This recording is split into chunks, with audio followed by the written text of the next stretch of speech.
Donc, bonjour à tous et bienvenue sur ma chaîne. Ça c'est ma première vidéo et aujourd'hui je vais vous montrer comment enregistrer votre écran avec le logiciel OBS Studio. Donc pour les prérequis, déjà il faut avoir un ordinateur, ça va de soi. Vous devez télécharger le logiciel OBS Studio et l'installer et après on peut passer au tutoriel. Donc je vais vous montrer comment télécharger et installer OBS Studio.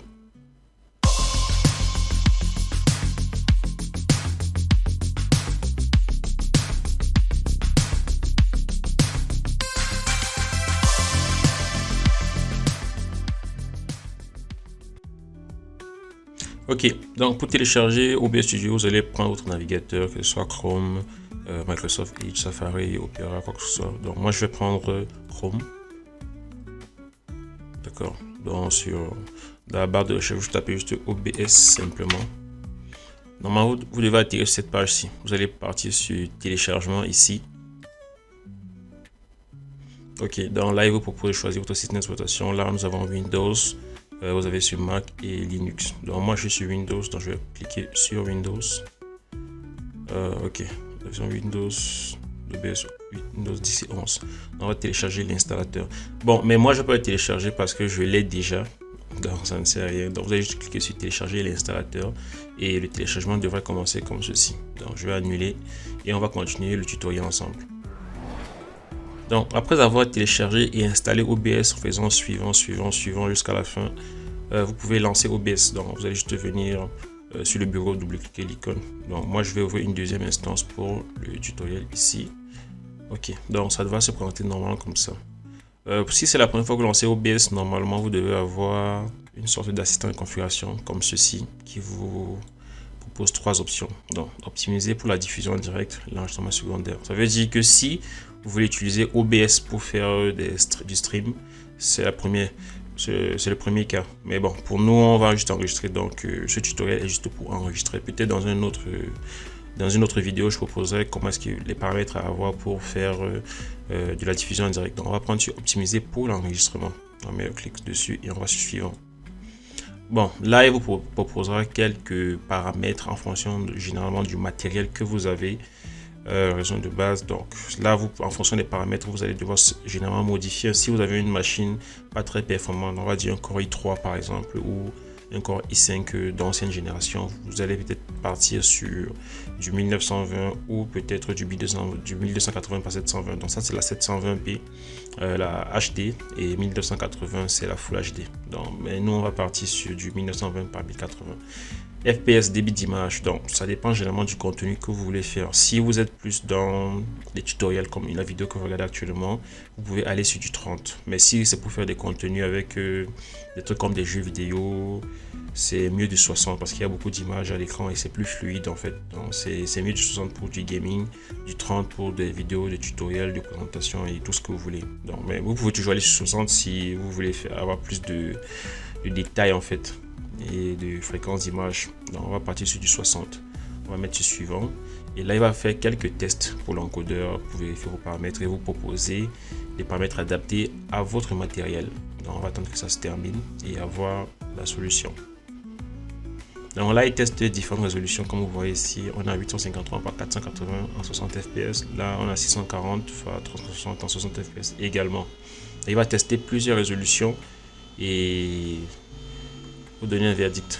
Ok, donc là il me propose l'encodeur du X264. Ça c'est l'encodeur du logiciel, donc l'encodeur du processeur en fait. La qualité, haute qualité, taille de fichier moyenne, résolution de base. Donc résolution de base en fait c'est la résolution que vous voyez dans OBS. Et résolution de sortie, ça c'est la résolution qui sera celle après l'enregistrement. Donc vous allez enregistrer avec cette taille, mais à la sortie vous aurez une vidéo avec 853 par 480 avec 60 images par seconde. Donc vous pouvez appliquer les paramètres ou les modifier selon les performances de votre PC. Une fois que c'est fait, si on souhaite enregistrer par exemple l'écran en cours, donc ok, je vais créer une nouvelle scène ici. Donc vous partez sur le petit plus, vous mettez scène. Par exemple, si vous voulez enregistrer votre navigateur, vous allez taper scène, vous mettez le nom que vous voulez. Nous on va mettre navigateur. Vous tapez sur OK. Là, il vous crée une scène, elle est vide. Ça veut dire qu'en fait, dans la scène, il faut maintenant y ajouter des sources. Ces sources, par exemple, là, si vous voulez ajouter un micro, vous allez cliquer sur plus ici dans source et vous allez aller sur capture audio entrée. Ça c'est le micro parce que le son il entre, il ne sort pas. Donc capture audio entrée. On va prendre micro. Si vous avez plusieurs sources de capture audio, de micro, vous pouvez choisir. Comme moi, j'en ai plusieurs. Donc là, on va partir sur USB Audio Device. Ça, c'est le micro de mon casque, celui-ci que vous voyez. C'est pas ce micro-ci en fait. Donc, on va taper sur OK.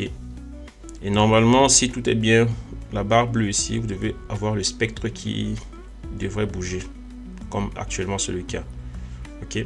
Donc là, je vais couper quand même pour ne pas vous faire un son de multiplier. Ok, donc ensuite, après avoir ajouté votre micro, vous pouvez ajouter maintenant votre écran. Pour l'écran, ça va varier. Si vous voulez enregistrer tout ce qui se passe à votre écran, vous allez prendre capture d'écran. Si vous voulez enregistrer une fenêtre en particulier, donc nous par exemple, on veut enregistrer uniquement le navigateur. Donc on va prendre capture de fenêtre. On va ajouter une nouvelle source. Donc on va mettre navigateur fenêtre. Je vais abréger nav fenêtre. Ok. Ici, vous avez fenêtre sélectionné, une fenêtre à capturer. Donc on va prendre. J'ai fermé le navigateur. Oui, j'ai fermé le navigateur. Attendez, j'ouvre mon navigateur d'abord.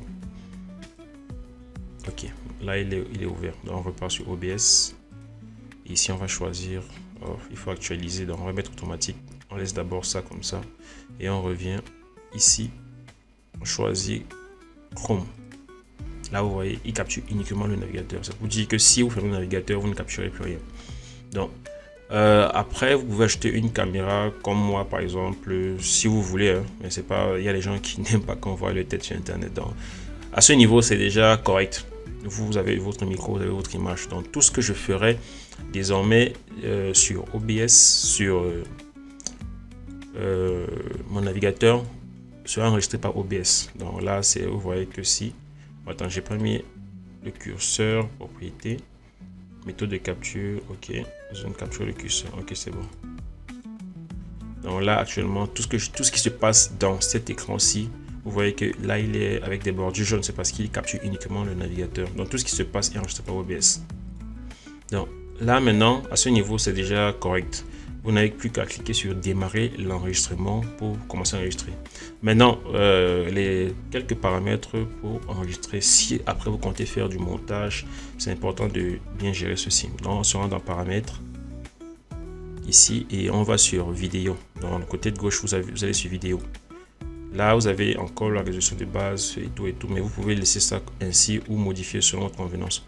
Ensuite, vous venez sur sortie. Donc là, par exemple, vous avez, ça c'est pour le streaming et ça c'est pour l'enregistrement.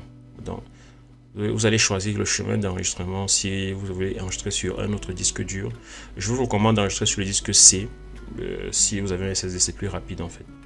Donc qualité d'enregistrement, qualité indistinguable, grande taille de fichier. Donc là, si vous avez vraiment un très gros disque dur, parce que ici, quand vous prenez qualité indistinguable, par minute, ça peut vous générer des fichiers d'environ 7 Go. Donc 7 Go par minute, vous voyez que vous êtes à 10 minutes, ça fait 70 Go. C'est quand même énorme quoi. Après, on a format d'enregistrement. Donc je vous recommande d'aller sur du MP4 parce que c'est assez compatible avec tous les logiciels de montage et quoi que ce soit. Si vous voulez lire les vidéos ailleurs. Le seul défaut du MP4, c'est que si pendant que vous travaillez, votre logiciel crash ou vous avez une coupure de lumière, comme on est au Cameroun, la lumière, c'est pas ce qu'on raffole le plus ici. Donc, ça devient compliqué. Alors que le MKV, lui, il a l'avantage d'être conservé. Donc, si vous enregistrez un MKV et que vous avez une panne, votre logiciel crash, vous avez une coupure de lumière, votre fichier sera toujours lisible. Donc ça c'est l'avantage du MKV, c'est bon côté aussi. Mais il n'est pas très compatible avec les logiciels de montage, donc c'est ça le problème. Donc je vous recommande plus d'aller sur du MP4. Il y a d'autres formats de vidéo, mais bon, le MP4 c'est ce qu'il y a de mieux. Donc l'encodeur, vous allez choisir ici si vous avez le X264, c'est l'encodeur de votre processeur. Mais si vous avez une carte graphique dédiée, par exemple une carte Nvidia, vous verrez la N20. En tout cas, vous aurez d'autres paramètres en fonction des cartes graphiques que vous aurez sur votre matériel. Donc l'encodeur audio, par défaut, on prend du A, c'est piste audio. Bon, là, la piste audio, ça concerne si vous voulez enregistrer les sons séparément.